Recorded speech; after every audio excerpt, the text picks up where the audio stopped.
su'il khatima and husnul khatima, the good ending and the bad ending of the people, and how they died, and even after the death, what happened to their body, some good signs and some bad signs. So, and this, we go through this for ibrah, for lesson.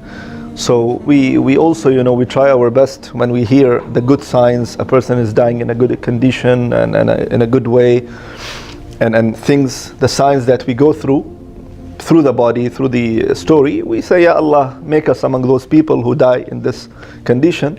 And when we hear that the person is dying and there's a smell coming out of his body and his face is black and etc., we should say, Allahumma, na'udhu bika, and we seek refuge from you to die like this death.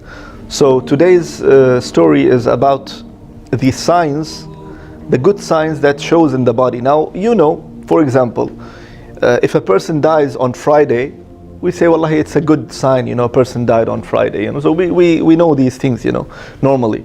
A person dies and mashallah, his face was shining. Or one of the signs that we sometimes all witness, that a person died and the janazah, the followers of the janazah in thousands or hundreds of thousands. So we all make these signs that, okay, inshallah, these are the good signs of this person, of his good ending, etc. So the Shaykh is mentioning here that sometimes you see one sign, sometimes you see two signs in a dead body, in a dead person. And he said especially the sign when the mughassil, when the one who's giving ghusl, he is the one who is doing it, he will see. Maybe he is seeing it in front of him, but maybe the person, who's standing there just to watch, maybe he will not see it. Or maybe someone will see it who's standing and, Allah gave him that sense to see, and the other person will not, see it. So there are a couple of them you can sense.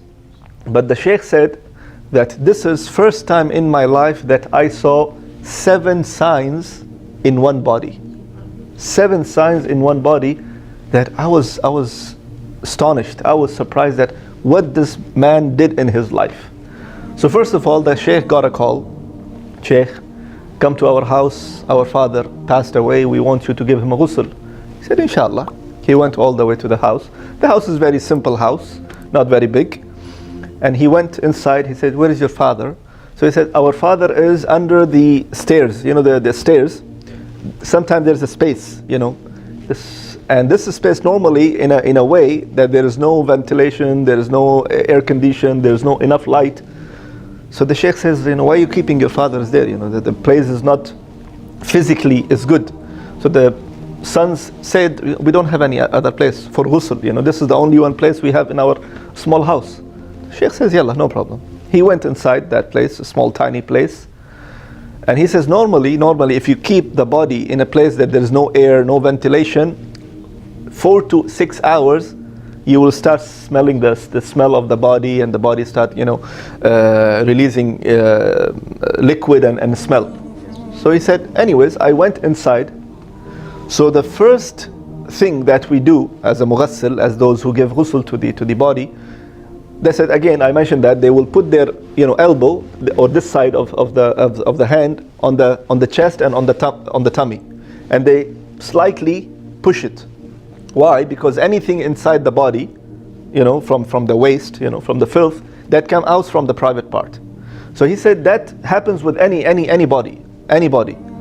So it depends. Now we have to put the kafan or the portion, small kafan, wrapped to the body, and then we slightly press to the stomach. And it normally, things comes out from the private part, so they have to change the kafan.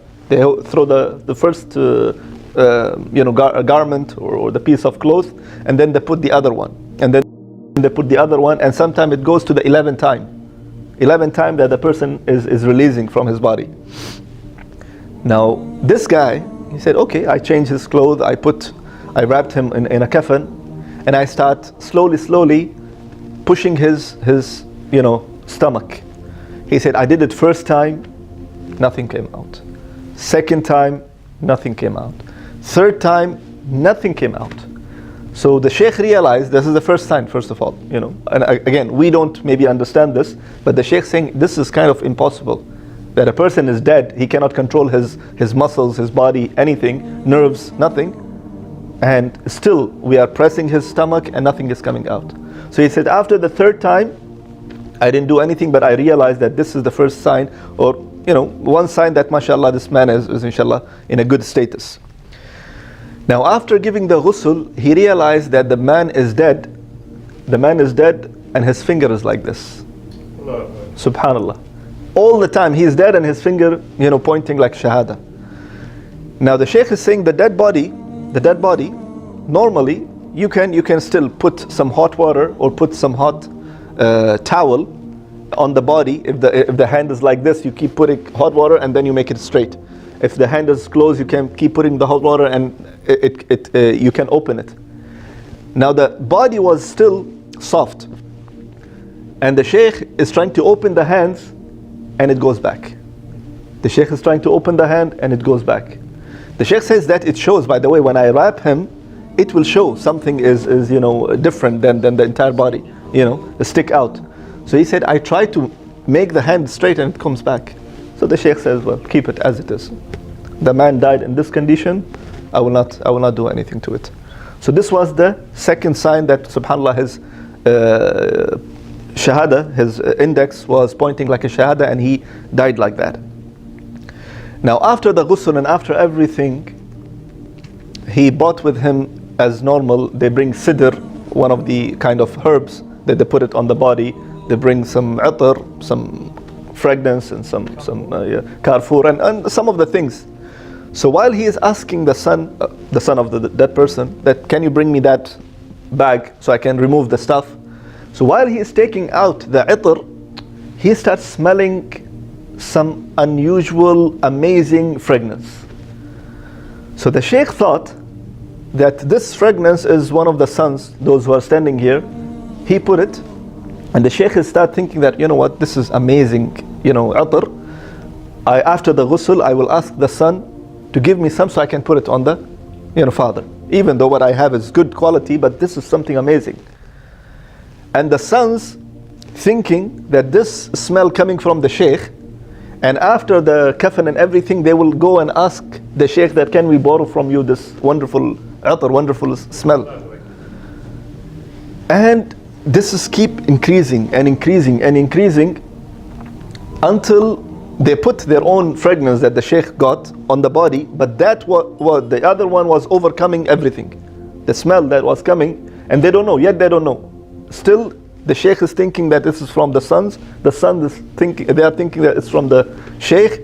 Still, when they came to know, when they wrapped them in the kafan, after the putting the atar, the Shaykh said normally they put the atar where? To the places of sujood, on the forehead, on the nose, on the hands, on the legs, on the knees. So after putting it, they wrapped him and they took him to the masjid. Now when they went to the masjid to pray, the Shaykh who prayed in the masjid, he is still alive and he is still imam of the masjid for last 15 years. So before they pray, he got up, the Shaykh, and he says, Ya Nas, O people, one of the light of this masjid, one of the nur of this masjid has gone, make dua for him. So the Shaykh is listening, but he didn't even figure it out what exactly the imam meant by the one of the nur, one of the light of the masjid has gone, make dua for him. Okay. So the Shaykh says, you will come to know about this later on, what the imam meant. But amazingly, that smell is spread inside the masjid, that everyone literally can smell that smell. That was starting from the home. And everyone wants to know that, sometimes normally we put perfume, right? But sometimes you smell perfume maybe from your friend. Sometimes you smell, okay, you just keep it into yourself, Sometimes you really ask the person that, what is this perfume? I really like it, I want it. Where do you get it from? You get serious. People got into that extent that, where is this smell? Where it's coming from? And who put it? And we want it. And it went all the way to the masjid. So anyways, after making salah on this person, they took him to the grave. Now what happened? This was the fourth sign, the atar, the good smell that is coming from him. Now they took him all the way to the graveyard. Now everyone, I'm sure, you saw the graveyard, how it is. These are, bricks, or sorry, these are the holes next to each other. And obviously, the Prophet ﷺ said, either this small ditch, either it's Rawdatun min Riyadil Jannah, either it's a garden of one of the gardens of the heaven, or Hufra min Hufar al-Niran, or it's a ditch of one of the ditches of the hellfire. So he said, normally, it's very difficult if you go inside the grave. It doesn't matter, even if it's winter, if you go inside the grave, you will sweat, because it's nothing. It's just a square, and you are in the middle of a place. You will literally sweat. But what happened? He said we were in the middle of summer. The temperature was 45 Celsius, and he says the time I put myself inside, the Sheikh said, the time I put myself inside the grave, it was freezing cold. It was freezing cold. That he said I couldn't stand. I started shivering. That cold the grave was, and we were praying Dhuhr or Asr prayer. It was really hot. And he says, into the extent that we want to keep the body almost, to stay until to fix him. He said, I cannot put my hand on the wall, on the turab, on the sand. That cold. He says, where this freezing cold air is coming from? He said, I have no idea. So this is another sign that he said I felt, and then the entire grave itself, it filled with the smell. The same smell that was coming from the house all the way to the masjid, all the way to the grave. At that point, Sheikh says, I realized that this fragrance coming from the body itself is not our fragrance. After putting the body, doing the dafn and everything. Now these are the 5, things that happen to the person. Now this is what the Sheikh witnessed, by himself, until they made the dafn. And Sheikh saying that I have a habit, when I see these things, I will never leave this case as it is. I have to close it by going and checking and investigating that how this person died and what he used to do. So he said immediately the second day I went to the house of this person, even though I don't know him, but with the paper that they have, the address is written. He said I went to the Azza, to the condolences, to the place. So I saw people are sitting here, so they went, Salaam alaikum, he said, and then those people sitting, what do you know about this man who died? Wallahi, all we know that he was a good person, he was among those who pray, and nothing. He used to go to pray, home, pray, masjid, home, that's all. I said, this is not enough.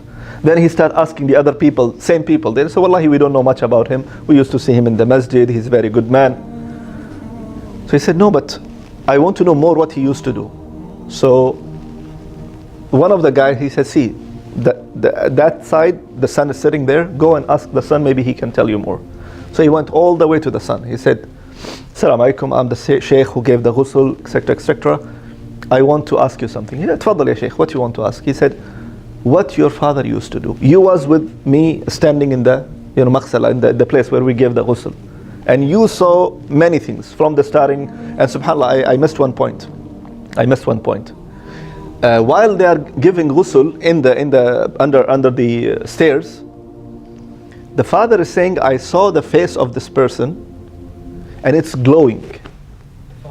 The sheikh said that I saw the person who died, the father of the son, and his face is glowing. There is something glow. So the sheikh says maybe either it's sweat or it's glowing. Whatever, Allahu Alam, what is this? We don't know. So the sheikh says, let me go and get some cotton and just wipe the face. Maybe it's either oil that comes from the face, or it's sweat. But he wiped everything, the face is glowing. And the sheikh says the lighting in the room was very far, it was one bulb there. But the sheikh says, I want double check that where is this reflection is coming from, where is this glowing coming from. So the sheikh, there is a light. So the sheikh tried to just put his hand next to his face to see where is the reaction, where is the reflection. So he did like this, and looking at the face, mashallah, is glowing, nothing. So the sheikh realized that this man is mashallah good. And then the finger, then the smell, and all these things was at the same time. All the way when they took him to the qabr, to the grave, and the grave was cold, this was another sign. After that, they made the dafn, all the way when the sheikh went to the house, asking the person, all the way went different people, until he went to the son. And then he sat with the son and he said, Sheikh, son, you saw what I saw. Now I want to tell me about your father. So now son is saying, my mother told me about, her husband, who's that person, that this man, first of all, he never ever, that was the sheikh, the imam of the masjid. Mainly the mother said that he never ever missed any fasting day in his life. So he used to fast 13, 14, 15, the middle days, the ayyam al-bid, the white days of the month. He used to fast every day since I got married to this person. He never misses Monday and Thursday. And on one day when he died, I came to him in the night and I told him that, wake up, I'm bringing for you the leban and the tamar, so you can just have your meal, the pre-iftar meal, the pre-suhoor meal. So you will have. So he got up and he says, no, I'm not feeling, I just have some pain on my chest, just give me the water. So she went and she got the water and he started drinking, and then while the person is drinking water, the mother is saying that I can hear literally voices coming from his chest. And this is also known that when a person is dying, there are some voices normally comes from the chest. So she realized that there is something unusual going on. She ran away, she woke up the sons and she said, take him to the hospital right now. So subhanAllah, so his intention was, when he died, his intention was to fast. So it's considered as he's fasting. They took him to the hospital, the doctor saw him, the doctor says, go and take him to the ICU or the intensive care center. They'll put him there because they saw that this is something critical. Then what happened? Normally when there is a person in ICU, they bring a nurse or a junior doctor to sit, not for the patient to see and read the things on the monitor. So the guy is sitting there and he's reading Quran. Now the person who's talking this thing, who was sitting with the father, and Sheikh went through all these people to get what these people saw. So he said, now while I'm reading Quran and sitting, and I don't care about who's there and what's his condition, my concern is to just read the things, the blood pressure, the heartbeat, etc., whatever. So he said, while I'm reading Quran, and now everyone knows about the heartbeat, right? The heartbeat. And when the heartbeat goes straight, what means? He's dead. So he said, while I'm reading, I saw ding. So he just started looking at it. The screen was straight.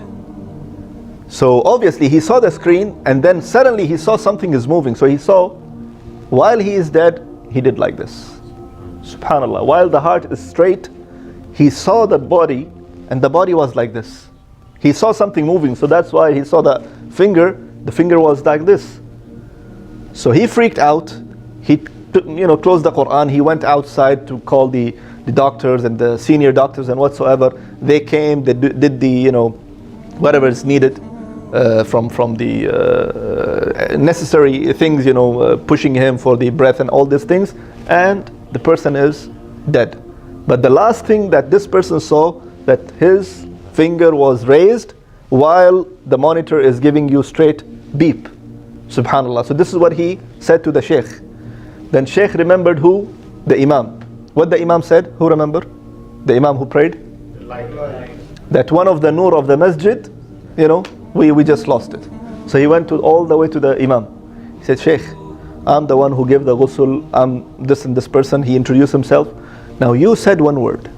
You said that we lost one of the nur of the masjid. What you mean? He said, well, this person that I'm talking about, he said, I know him from last 15 years. I'm an imam of this masjid for 15 years. He said, there is not a single day, there is not a single fard that I come to the masjid and this person is before me in the masjid on the first row. He comes most of the time before salah, and every time he comes before me, into the extent that I feel jealous, the good jealousy, that I'm imam, I am hafiz Quran, I'm this and that, but this man is like beating me all the time.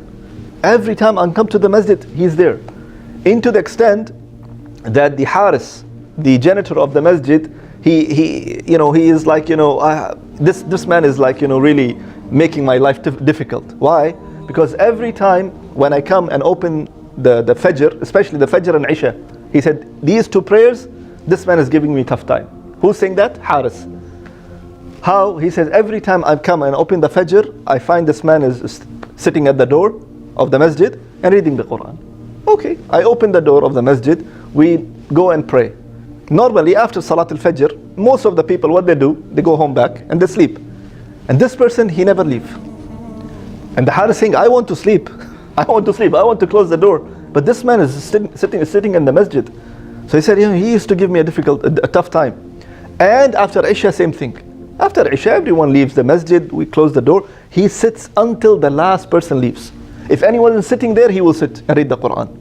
So when the last person leaves, he leaves after it, he closes the lights, and then he leaves the masjid. So he said, from last 15 years, I never saw this man is late. Neither, he is absent.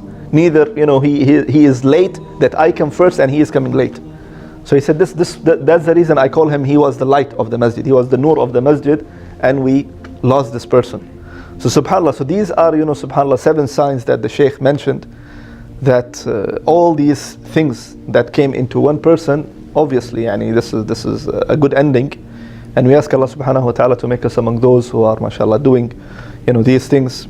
And if one sign, showed, into us, once we are dead, we feel happy, or some other people will feel happy for us that, alhamdulillah, he died while he's fasting, he died, he's raising the finger. But imagine one person with 7 signs that the body is smelling, the face is glowing, and mashallah, nothing came out, the waste from his body, and the qabr was cool, and all these things. And until even when his heart was dead, Allah subhanahu wa ta'ala made him to raise his finger. And obviously, what the meaning of the raising the finger? The shahada. So that even the doctor, or the junior doctor, was saying that even when he raised the hand, he was having the oxygen on his, so I couldn't see. But that means 100% that he said the shahada from his mouth, and he raised the finger and he died like that. So I ask Allah subhanahu wa ta'ala to make us among those people, or at least to make us among those who, nas'a, we run, and we among those who are keen to be among these people, to do the salihat, to do the good and righteous deeds. Ameen ya Rabbil Alameen. Jazakum Allah khair, wa sallallahu sallam ala nabiyina Muhammad wa ala alihi wa sahbihi ajma'in.